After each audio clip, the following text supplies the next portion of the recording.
우리 함께 보실 하나님의 말씀은 신약성경 에베소서 2장 4절부터 6절까지의 말씀입니다. 긍휼이 풍성하신 하나님이 우리를 사랑하신 그 큰 사랑을 인하여 허물로 죽은 우리를 그리스도와 함께 살리셨고 너희는 은혜로 구원을 받은 것이라. 또 함께 일으키사 그리스도 예수 안에서 함께 하늘에 앉히시니. 아멘. 지난주에 1절부터 3절까지를 우리가 봤을 때 우리의 결론은 뭐였나요? 예. 그리스도 밖의 사람들은 뭔가 크게 잘못되어 있다는 것이죠. 다른 말로 하면 정상이 아니다. 예. 사실은 심각한 상태라는 것을 우리는 확인을 했습니다. 그런데 우리는 이 사실을 자주 망각하고 그들이 마치 정상인 것처럼 별 문제 없는 것처럼 여기는 경향이 있고 때로는 심지어 그들의 외적인 형통을 부러워하며 살기까지 하는데 이것은 깨어있지 못한 삶이라고 말씀을 드렸습니다. 하나님을 떠나 있는 세상은 하나의 재난 상태에 있다고 말씀을 드렸죠.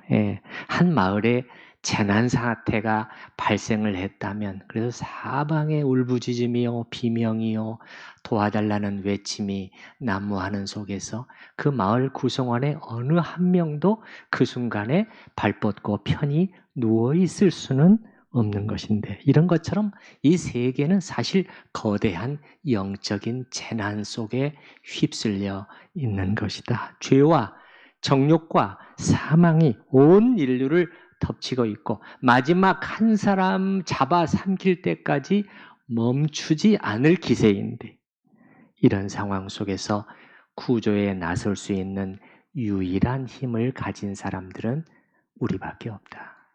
우리 크리스찬들밖에 없다. 그러므로 우리는 이런 관점을 가지고 정신을 차리고 살아야 합니다. 이렇게 말씀을 드린 것을 기억을 하실 것입니다. 그런데 이번에 제가 사는 아파트의 우체함에 꽂혀 있는 어떤 교회에서 발간한 신문을 보니까 아마 누군가 전도용으로 칸칸이 다 꽂아 놓은 것 같아요. 순복음 교단에 속한 아주 큰 대형 교회에서 발행한 것인데 뭐 행복회로의 초대인가 뭐 그렇게 제목이 붙어 있지 않았나 싶습니다. 그런데 훑어보니까 이 천면 기사에서부터 이게 무슨 얘기인가? 바로 여러분과 제가 나눈 얘기와 정면으로 이렇게 거슬르는 내용들이 고스란히 떳떳하게 노골적으로 거기에 담겨 있는 것이에요. 우리 신자들이 본받고 살아야 할 사람들로 수많은 유명 인사들의 이름이 나열되고 있었는데 제가 일부를 한번 읽어드려 볼게요.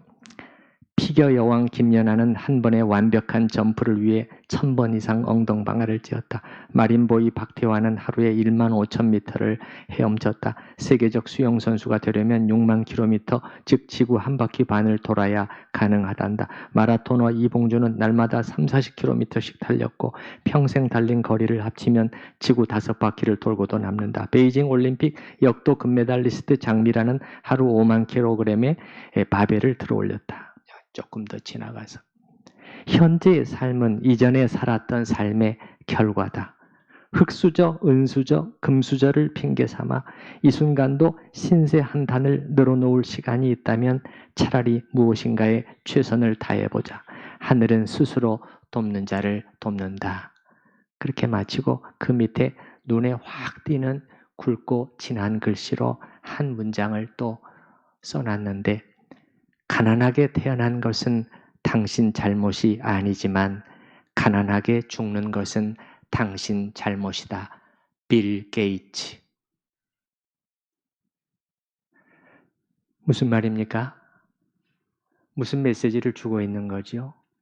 이 사람들처럼 당신도 더 열심히 살아서 출세하고 돈 많이 벌어서 잘 살아야 하지 않겠소?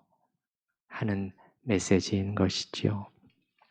우리 하나님의 자녀들이 본받아야 할 사람들로 이 세상에서 소위 성공했다는 사람들의 이름을 나열하고 있는데, 사실 필요할 경우에는 우리가 불신자를 인용할 수도 있고 저도 그렇게 합니다. 그러나 방금 이 신문에서처럼 그냥 마구잡이로, 그리고 그들을 거명하는 유일한 이유가 그들이 신앙을 가지고 안 가지고 그런 거하고는 상관도 없고, 물론 그들이 단지 출세하고 유명하고 성공하고 유명해졌기 때문에 그들을 인용하고 있단 말이죠.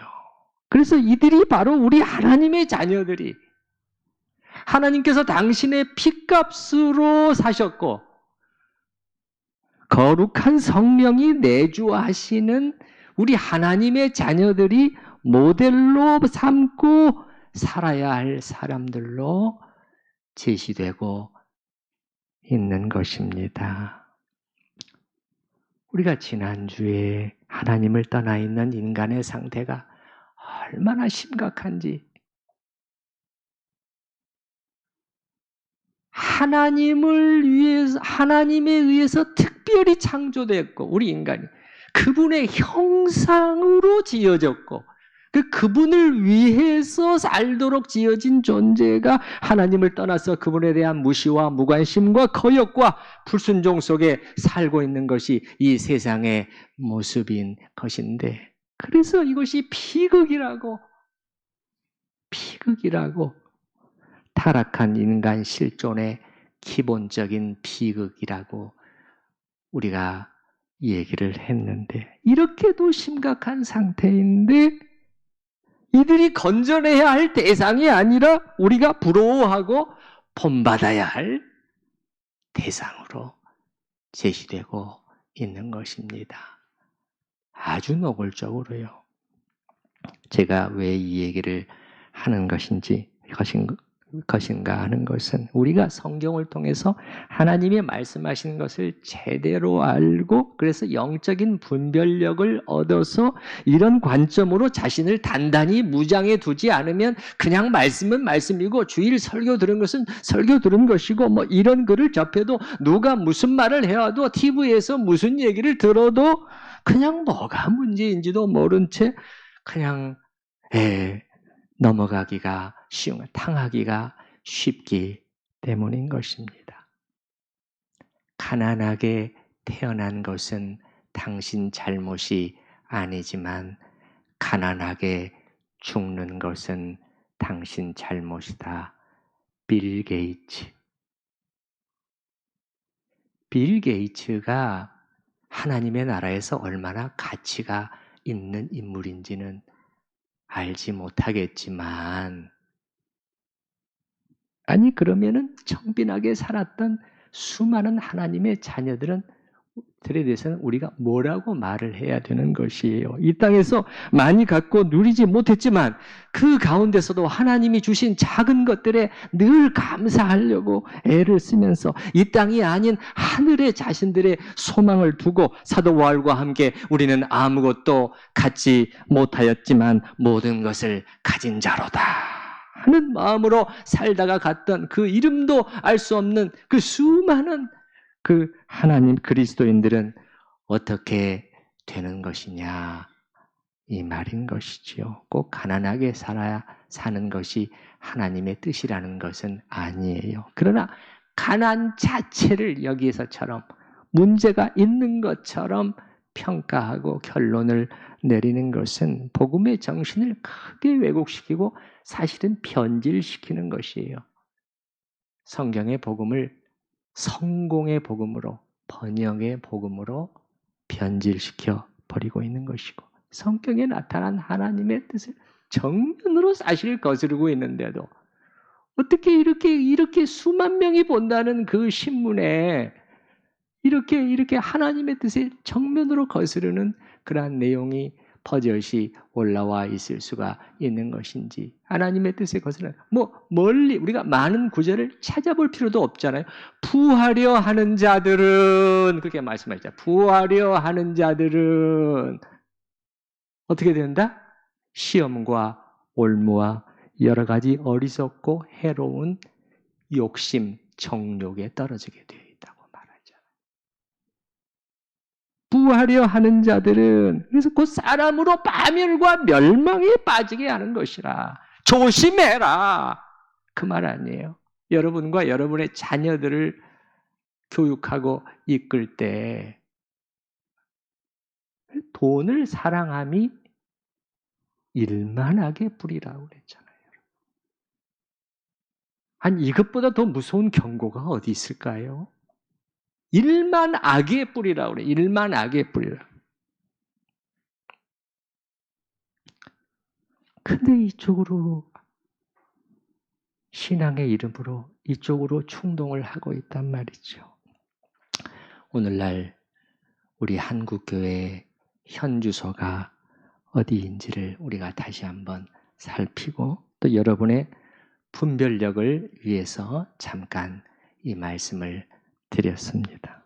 이제 그 다음 오늘 본문 4절부터 6절은요, 2장 전반부의 두 번째 토막에 해당이 됩니다. 제가 말씀드렸죠. 2장 1절부터 10절까지의 전반부는 크게 세 토막으로 이루어졌다. 지난번에 말한 3절까지는 우리는 거듭나기 전에 어떤 상태에 있었는가. 그 다음에 오늘 4절부터 6절까지는 이런 우리를 위해서 하나님은 무엇을 하셨는가. 그 다음에 그 뒤에 7절부터 10절까지는 하나님은 왜, 무엇 때문에 그렇게 하셨는가. 그래서 이 두 번째 토막이 오늘 우리가 다루는 부분이죠. 오늘 본문에서 확연히 느껴지는 점은 대조예요. 대조입니다. 바로 앞 본문과의 확연한 대조입니다. 바로 여러분 앞 1절부터 3절까지의 분위기는 어땠습니까? 분위기가 1절부터 3절까지는 하나님을 떠나 있는 인간의 상태, 여러분 잠깐 다시 한번 보시기 바랍니다. 어떻게 묘사되어 있습니까? 뭔가 그 절망적인 상태 아니에요? 죽어있고 철저히 예속되어 끌려가고 있고 하나님을 향한 완고한 반항과 대적이 그 바탕에 깊게 깔려있으며 진노 아래 놓여서 심판의 대상이 되어 있고 그들을 기다리고 있는 것은 영원한 멸망. 성경이 둘째 사망이라고 부르는 그것밖에 없다. 도대체 여기에 여러분 이 1절서부터 3절 속에 무슨 희망이 있을까요? 신라 같은 희망도 발견하지 못하겠어요. 저는. 혹시 여러분은 1절서부터 3절 이 하나님을 떠나 있는 인간의 이 상태 속에서 뭔가 희망의 한 가닥이라도 볼 수 있습니까?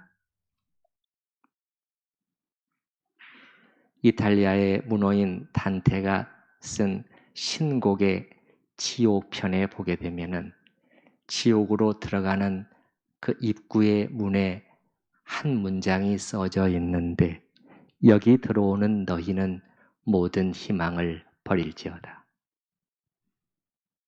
섬찟한 말이죠. 여기 들어오는 너희는 모든 희망을 버릴지어다. 지옥은 희망을 가질 수 없는 곳이라고 단테는 생각을 했던 것 같습니다. 사실 성경은 하나님을 떠난 인간의 상태가 희망이라고는 하나도 없는 완전한 절망의 상태라고 말하고 있는 것입니다. 그런데 그게 3절까지였는데 그런데 갑자기 희망의 빛이 비치기 시작하는 거예요.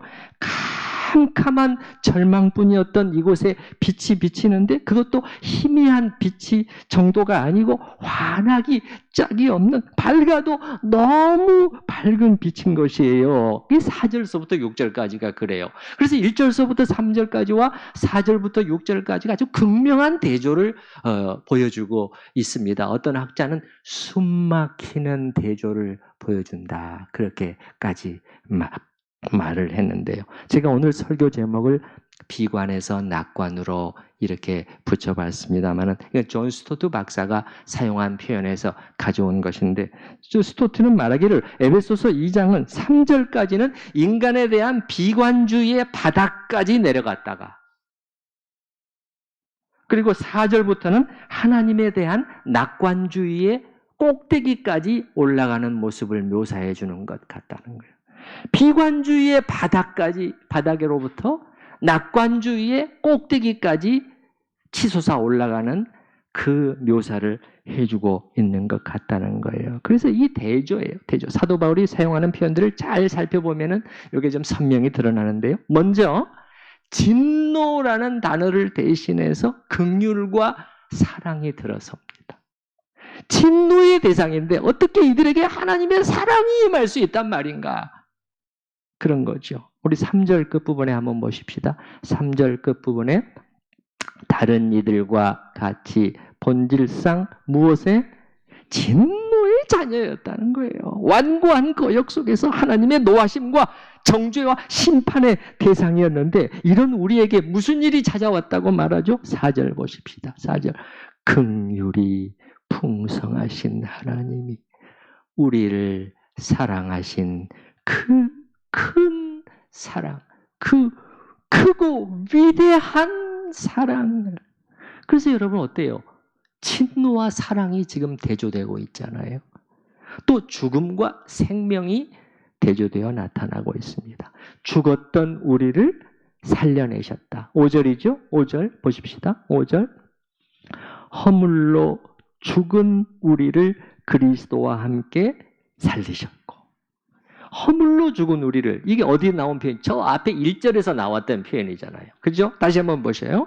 그는 허물과 죄로 죽었던 너희를, 이게 1절에는 여기까지만 나와 있어요, 사실. 살리셨도다는 1절에는 안 나와요.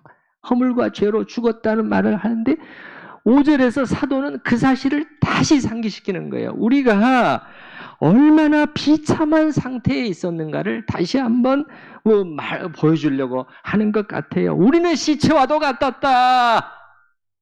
아니, 사실 우리는 시체였다. 살아있는 죽음이라고, 죽음의 상태라고 말씀드렸잖아요. 그런 우리에게 하나님은 생명을 주셨다는 거예요. 그래서 사망과 생명이 대조되고 있는 것이죠. 보이시나요? 사도가 지금 의도적으로 이런 아주 강한 대조의 용어들을 사용하고 있는 것이에요. 그리고 종노릇하던 우리를요, 왕노릇하는 자로 사실을 올려놓으셨죠. 종노릇, 우리 자세히 살펴봤습니다. 2절, 3절이었지 않습니까? 종노릇, 세상과 마귀와 육신의 세력에 완전히 묶여서 죄와 정욕을 향해서 노예처럼 끌려갔던 우리였다. 이렇게 사도는 말을 했는데, 이런 이런 우리를 하나님은 어떻게 하셨다고요? 6절에 어떻게 하셨어요? 6절 한번 보시기 바랍니다. 또 함께 어떻게 하셔서? 일으키셔서. 그리스도 예수 안에서 함께 어디에? 하늘에 앉히셨다는 거예요. 하늘에 우리를 앉히셨다. 하늘이라는 것은 다스리는 보좌가 있는 곳입니다. 하늘이라는 용어를 통해서 우리한테 말해주는 것은 통치, 다스림, 왕노릇, 이런 의미가 1차적으로 이 속에 들어있어요. 이게 전부, 이게 다는 아니라고 할지라도. 그 종노릇하던 우리가 다스리는 권세를 부여받게 되었다는 것이죠. 그래서 우리는 사도가 이 본문에서 4절부터 6절까지 해서 그 앞에 본문과 아주 대조되는 용어를 의도적으로 성령의 감동 안에서 의도적으로 사용하는 것을 확인했어요. 정말 맞구나. 정말 비관의 바닥에서부터 낙관의 꼭대기까지 사도는 끌어올리고 있구나. 도대체 이 얼마나 놀라운 일이 일어났는가 하는 것이죠. 그리고 사도는 이 결정적인 전환은 오직 하나님에 의해서 이루어진 일이라고 분명하게 말하고 있습니다. 여기서 주어가 무엇인지를 보면 알 수 있어요. 사도는 이렇게 말하고 있지 않아요. 3절까지는 너희는, 우리는 다 그렇게 말했지만 4절서부터는 뭐 그런 말이 없어요. 너희가 이렇게 노력하고 저렇게 잘해서 뭐 그런 말은 단 한마디도 없습니다. 처음부터 끝까지의 주어가 하나님. 보이시나요? 한번 보시기 바랍니다. 4절에 그 주어가 딱 나오죠. 긍휼이 풍성하신 하나님이. 하나님이에요. 그게 주예요. 그게 계속 이어지는. 그 하나님이 5절에 어떻게 하셨다고요? 우리를 그리스도와 함께 살리셨다. 5절에. 예. 그 다음 6절에서는 또 뭐 하셨다? 우리를 뭐 하셨다? 일으키셨다. 또 그 뒤에 보면은 하늘에 앉히셨다. 그래서 이건 전적으로 이 일은 하나님이 하신 일이라고 분명하게 말하고 있는 것이죠. 그래서 유진 피터슨이 쓴 메시지 성경에 보면은 이 구절에 담긴 의미를 이렇게 풀어주는데, 구원은 전적으로 하나님이 생각해내신 일이고 전적으로 그분이 하신 일입니다. 구원은 처음부터 끝까지 하나님의 선물입니다. 주인공 역할은 우리 몫이 아닙니다. 여기서 주인공은 온전히 하나님으로 등장. 긍휼에 풍성하신 하나님께서 어찌 놀라운 일을 하셨단 말인가? 어찌된 사랑이요? 어찌된 은혜란 말인가? 사도는 하나님께 모든 것을 돌리고 있는데, 하나님이 하셔야 하는 이유는요. 여기 1절서부터 3절까지의 상태로는 방법이 없기 때문이에요. 인간에게는 답이 없는 거예요. 답이 없어요. 노답이에요. 인간은 노답이다. 사도는 그렇게 말하고 있는 것이. 뭔가 근본적인 해결책이 필요하기 때문이라. 그냥 겉으로 조금 고쳐주는 거, 조금 비상적으로 만지고 손대고 하는 것으로는 안 된다는 거예요. 법으로 통제하고 잘 가르치고 교육하고 우리 좀 잘해보자 이렇게 격려하는 것, 그 정도로는 안 된다는 것이에요. 근본적인 해결책. 예를 들면 죽어있는 자를 살려내는 일이 필요한, 이 일이 먼저 있어야 돼요. 이 일 없이는 다른 것은 다 소용이 없다는 것이에요. 성경이 말하고 있는. 그 다음에, 살려낸 다음에 뭐 교육이나 이런 방법을 사용할 수 있겠지만 이게 먼저 와야 된다는 거예요. 자, 한번 보십시다. 우리 조금 더 또 안으로 들어가 보십시다. 예. 그 5절에 말이죠. 허물로 죽은 우리를 그리스도와 함께 살리셨고, 어떤 근본적인 해결책이냐는 거예요. 여러분, 살리셨고, 살린다는 것은 보다 구체적으로 어떤 의미일까요? 신학적인 용어를 사용하면은 중생이라고 해요. 중생, 거듭남. 하나님께서 우리를 중생시키셨고 그런 뜻이거든요. 따라서 해보십시다. 중생. 이 중생이라는 것은 그러면 하나님께서 어떻게 하신 것을 중생이라고 말하느냐 했을 때, 우리 기독교 신학에서는 중생을 이렇게 정의를 해요. 어떻게 정의를 하느냐? 새로운 생명의 요소를 우리 안에 심어주시는 것이라는 거예요. 하나님께서. 그래서 영혼의 성향을 근본적으로 바꾸어 놓는 일, 이걸 중생, 이걸 살리심이라고 말을 해요. 다시 한번 말씀드려 볼게요. 이 새 생명의 원리를 우리 안에 심으신다는 거예요. 하나님께서. 이게 근본적인 일이잖아요. 이게 철저한 변화잖아요. 이게 죽음 속에 생명이 들어오는 것인데, 쉽게 설명하면 새로운 본성을 하나님께서 우리 안에 심으신다는 거예요. 이건 어떤 본성이에요? 옛 본성이에요. 우리 옛 본성이잖아요. 이게 아담의 본성이라. 이게 육신이라고 제가 말씀드렸잖아요. 죄와 정욕을 향해서 오직 달려갈 수밖에 없는 옛 본성인데, 우리에게 하나님께서 새로운 본성, 하늘의 본성을 심어주신. 이걸로는 안 된다는 거예요. 이게 안 고쳐진다는 거예요. 이 옛 본성이 수정이 안 된다는 것이에요, 사실은. 그래서 하나님께서 새로운 하늘의 본성을 심으셔서, 그 다음에 뭐라고 말씀드렸죠? 영혼의 그 성향을 근본적으로 하나님께서 바꾸어 놓으시는 일이라는 것이에요. 하나님과 관련된 모든 것들에 대해서 싫어하고 거부하는 그 악한 성향 자체를 하나님께서 바꾸어 놓으시는 거예요. 이게 뭐라고요? 두 글자로 중생이라는 거예요. 이게 죽은 영혼을 살려내시는 하나님의 사역이라는 것이에요.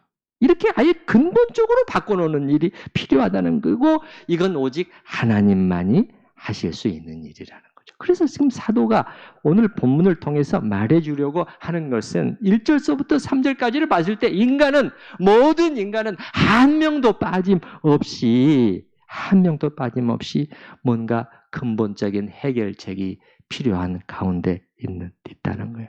인간을 겉으로 개선시키고 고치고자 하는 많은 노력들이 있는데 법이나 여러 가지 제도를 통해서나 혹은 교육을 통해서 자꾸 가르쳐서 지식과 정보를 늘려서 사람들은 여기에 희망을 걸고 있단 말이에요. 성경은 이런 방법들이 전혀 도움이 안 되는 것은 아니지만 근본적인 해결책은 못 된다는 것이에요. 유일한 해결책은 뭐죠? 하나님의 길, 하나님의 방법인데, 그리고 하나님은 우리를 위해서 이 일을 하셨다. 예수 그리스도 안에서라는 거예요. 여기서 예를 들어서 사용되는 표현은 구원이라는 단어를 사용하고 있잖아요. 5절에 가로 속에 있는 거기 부분을 보십시다. 5절. 구원이라는 단어가 나오나요?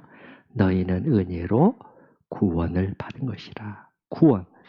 구원이라는 것은 뭐냐면 여러분, 이렇게 뭔가 빠져 있는 거잖아요. 구렁텅이나 이렇게 깊은 혼자의 힘으로는 도저히 살아나올 수가 없는 그런 그 속에서 이렇게 끌어내는 개념이 있어요. 원래가 구원이라는 것을 건져낸다 하는 그런 뜻이 있거든요. 이 일이 필요했던 거예요. 이 일이 필요했고, 이 건져내는 일이 필요했고, 이 일을 하나님께서는 예수 그리스도 안에서 우리를 위해서 하셨다는 것이죠. 우리가 지금 나누고 있는 이 얘기가 언뜻 들으면은 그냥 현실과 동떨어진 얘기를 하고 있는 것 같지만은 사실은 그렇지 않습니다. 여러분, 제가 오늘 설교 제목을 비관에서 낙관으로 이렇게 바뀌었다고 말을 했는데, 그렇지만 이 낙관이라는 것은 무조건 낙관이 아니에요. 무조건 희희낙락이 아니라고요. 여기서 말하는 낙관은 뭐냐면 첫 번째는 하나님이신데, 이 그리스도를 통해서 구원의 길을 열어주신 하나님, 거기에 우리의 낙관이 걸려있는 것이고, 그 다음에는 사람들이죠. 어떤 사람들이죠? 모든 사람들이 아니에요. 이 구원의 길로 나와 순종하는 사람들이요. 이 복음에 순종하는 개인들과 그들의 모임인 교회죠. 교회. 이것만이 이 땅에 희망이라는 것이에요. 하나님의 구원의 길에 순종하는 개인들과 그들의 교회. 지구상에서, 여러분이 지금 이 지구상을 살펴볼 때 지구상에서 이것 말고 다른 어떤 것에 우리의 희망을 걸어볼 수 있을까요? 예를 들어서 한 국가가 어떻게 될 것인지, 흥할 것인지 망할 것인지, 건져냄을 받을 것인지 아닌지, 인류는 앞으로 어떤 일들을 겪게 될 것인지 우린 잘 모르지만요. 여기에 우리의 희망을 걸어볼 수 있을까요?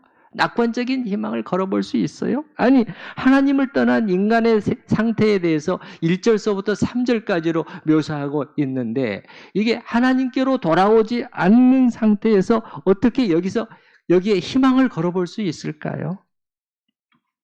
로이드 존스 목사는 에베소서 오늘 본문을 설교하면서 이렇게 외치고 있는데요. 어째서 우리는 전쟁을 겪습니까? 어째서 인간들은 이처럼 미치광이 짓을 하고 있습니까?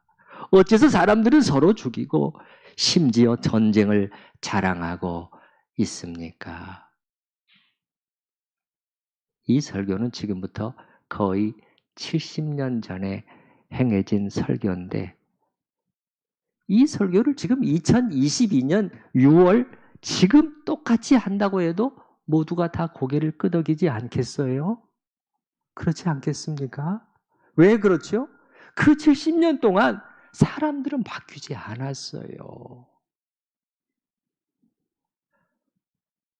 1세기가 가까이 지났는데도 수많은 제도와 교육으로 바뀌지를 않았다고요.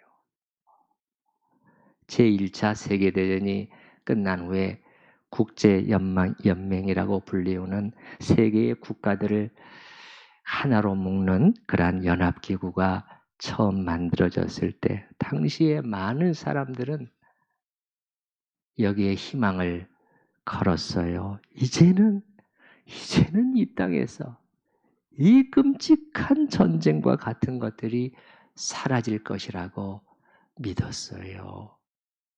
그것이 전 세계를 사실 지배했던 분위기였어요. 신문에도 그렇고 방송에도 그렇고. 그렇지만은 그런 상태에서 1939년에 제2차 세계대전이 터졌을 때 사람들은 이걸 어떻게 설명해야 될지 알 수가 없었어요. 알 수가 없었어요. 그러나 사실 우리는 설명할 수 있잖아요, 여러분. 성경이 우리한테 설명할 그 답을 주고 있잖아요. 왜 이렇게 되는 것이죠? 인간을 묶어서 끌고 가고 있는 세력들이 무엇인지를 우리가 안다면, 인간이란 존재가 어떻게 자신의 이기적인 욕심으로 똘똘 뭉쳐서 그 육체와 마음에 원하는 대로 하고 있는, 그렇게 되어 있는 아예, 예, 이게 예를 3절에 있는 그 묘사잖아요. 예. 그런 존재인지를 안다면 우리는 이게 이상한 일이 아니라는 것을 알 수가 있는 것이지요. 그리고 로이드 존스 목사는 이렇게 날카롭게 지적을 해서 말을 하는데, 그런데 국가들이 하고 있는 똑같은 짓을 각 개인들도 행하고 있다는 것이. 개인들도. 우리는 막 국가가 어떤 일을 저지르면 아주 큰일 난 것처럼 하지만 사실은 똑같은 일을 개인들도 저지르고 있는데, 예를 들어서 당시 2차 대전이 끝난 지가 로이드 존스 목사가 에베소서를 설교했을 때는 얼마 안 되는 시점. 로이드 존스 이런 예를 들어요. 히틀러가 오스트리아에 진군을 해서 강제로 병합하는 일이 있었는데 그 소식을 들으면서 다들 두려워하는 거죠. 정말 그 당시에 히틀러라는 이름은요, 유럽에서는 두려운 이름이었어요. 그럴 만한 상황이었어요. 그럴 만한 상황. 그렇지만 이런 악한 행동들을 사실 개인들도 똑같이 하고 있지 않나. 로이드 존스 목사는 이렇게 물으면서 이런 예들을 들어봅니다. 다른 사람들의 아내에 대해서, 다른 사람들의 지위에 대해서, 다른 사람들의 비즈니스에 대해서 우리는 그렇게 하고 있지 않나? 수많은 개인들이 그렇게 하고 있지 않나? 그 욕심으로 똘똘 육체와 마음에 원하는 대로 하는 것이 인간 존재라고 그랬잖아요. 다른 사람의 아내에 대해서는 어떻습니까? 남의 아내에 대해서 욕심을 부리고 결국 빼앗아가는 경우가 얼마나 많습니까? 다른 사람의 지위는 어떻습니까? 이 지위를 탐내고 어떻게 해서든지 자기가 그 위치를 차지하려고 하잖아요. 그렇잖아요. 예. 다른 사람의 비즈니스에 대해서는 어떻습니까? 뭐 경쟁이라고 부르지만은 사실은 욕심으로 몸부림질하는 거예요. 몸부림치는 것이. 우리는 한 국가가 다른 국가를 침략해서 빼앗는 것에는 지금도 그런 일들이 일어나고 있지만, 예, 큰일 난 것처럼 생각하고 말하면서 개인들이 똑같이 행하고 있는 것에 대해서는 별로 이상하게 여기지 않는 그런 경향이 있다는 거예요. 지금 무슨 말을 하려고 하는 것입니까? 결국 인간의 문제는 다 똑같고 모두가 다 큰일 날 상태에 있다는 것이고, 인간 자체에 맡겨두면 아무런 답이 없고 앞으로도 답이 없을 것이라는 사실입니다. 아마 우리는 지금부터 다시 앞으로 70년 후에 말이죠. 조금 전에 똑같은 설교를 해도 전혀 이상하지 않을 것입니다. 어째서 우리는 전쟁을 겪습니까? 어째서 인간들은 이처럼 미치광이 짓을 하고 있습니까? 어떻게 이런 짓을 계속하고 있습니까? 어째서 사람들을 서로 죽이고 심지어 전쟁을 자랑하고 힘을 자랑하고 있습니까? 인간은 바뀌지 않을 것이기 때문에 그러는 것입니다. 정리를 해보겠습니다. 오늘 본문은 우리를 위해 하나님은 무슨 일을 하셨는가 하는 것이 4절서부터 6절까지의 내용입니다. 예수 그리스도 안에서죠. 계속해서 그리스도, 함께 이런 단어들이 나열되고 있는데 이게 유일한 답이라는 것이에요. 오직 여기에만 인간 세상에 희망이 있다는 것입니다. 여러분 정말 믿으시나요? 예, 그러므로 세상을 향한 우리 기독교의 메시지도 바로 이것이 되어야 한다는 것이에요. 오직 여기 하나님이 마련하신 길, 여기에만 인류의 희망이 있다고 말이죠. 말할 수 있어야 된다는 것이에요. 그래서 우리가 희망이라는 것을 논할 때요. 과연 희망이 있는가? 나라들과 세계와 인류에 대한 것, 그건 잘 모르겠어요. 그건 사실 하나님이 알고 계시는 사실이죠. 그러나 개인들에 대해서는 희망의 메시지는 확실한 거예요. 아직 희망이 있다는 거예요. 아직 희망이 있다는. 그게 뭐죠? 하나님께 나와 그분이 정하신 이 구원의 길에 순종하시오. 그러면 당신은 건져냄을 입게 될 것이고 하나님과의 화목을 누리게 될 것입니다. 이것이죠. 로이드 존스는 그걸 이렇게 말해요. 개인에 대한 메시지는 우리가 이 현재 악한 세상에서 건져냄을 받을 수 있다는 것입니다. 우리는 이 세상에 확실히 임박해 있는 정죄를 피할 수 있다는 것입니다. 그것이 사도가 전했던 메시지인 것이고 그것이 2000년이 지난 지금도 여전히 우리가 전해야 되는 메시지, 구원의 메시지라는 거예요. 이것이 이 소망 없는 세상을 향한 우리의 확실한 메시지, 자신감 있는 메시지가 될 수 있기를 바랍니다. 예, 우리 들은 말씀을 생각을 하면서 같이 기도하는 시간을 가지십시다.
오늘 본문에서 사도는 피관에서 낙관으로, 절망에서 희망으로 옮겨가고 있습니다.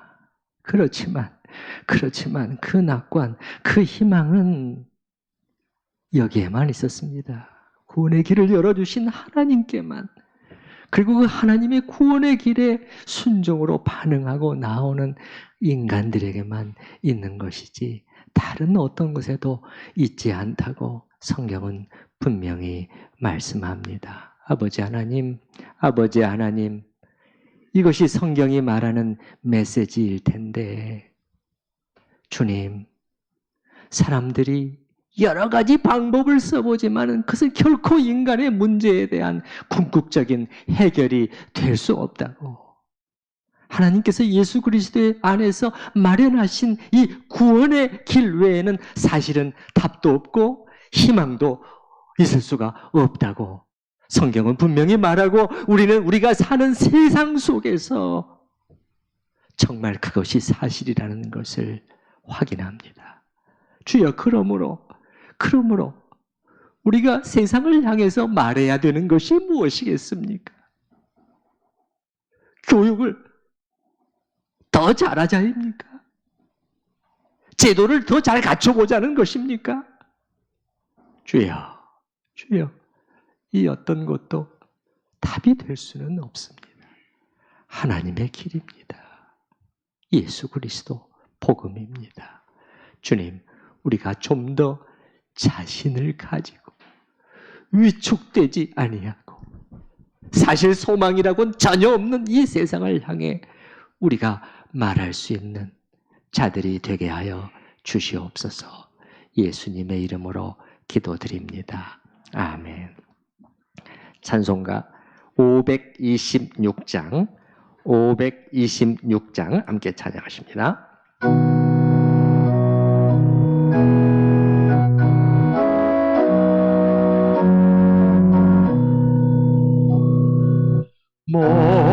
목마른 자들아 다 이리 오라.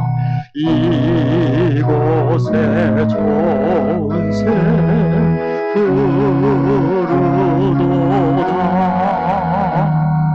힘쓰고 애쓰니 없을지라도 이 샘에 오면 다 마시겠네.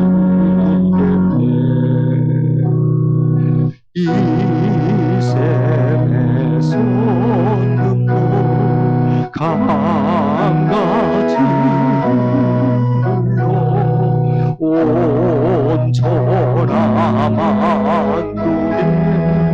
다 동하네. 빈부나기 전에 분별이 없어 다 와서 쉬고 또 마시겠네. 생명수 샘물을 마신 자마다 목 다시 마르지 아니하고 속에서 솟아나 생수가 되고 영원히 솟아 널 꿈속하니. 이 샘에 이르고 샘명에서